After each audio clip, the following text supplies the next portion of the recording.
በስመ አብ ወወልድ ወመንፈስ ቅዱስ አሐዱ አምላክ። ቤተክርስቲያንን ከመዘጋት መምህራንንም ከስደት እንታደግ።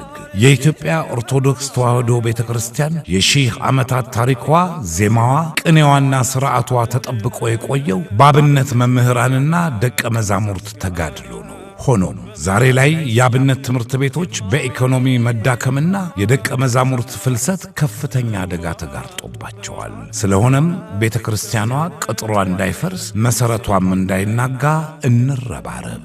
በምዕራብ ጎንደር ሀገረ ስብከት የፈለገ ብርሃን አዳሪ የአብነት ትምህርት ቤትን ለመገንባትና ተተኪ ደቀ መዛሙርትን ለማፍራት መጋቢት 13 ቀን 2018 ዓ.ም በቦሌ መድኃኔ ዓለም ካቴድራል አዳራሽ ከቀኑ 7 ሰዓት ጀምሮ በተዘጋጀው ልዩ የገቢ ማሰባሰቢያ መርሃ ግብር ላይ ተገኝተን የበኩላችንን ድርሻ እንወጣ ዘንድ ጥሪያችንን እናቀርባለን።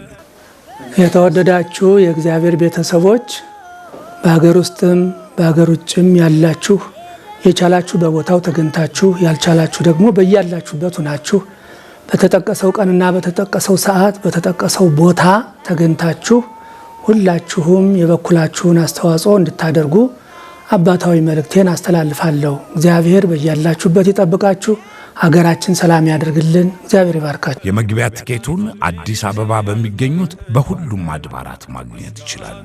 የምዕራብ ጎንደር ሀገረ ስብከት ዝማሬ በማደሪያ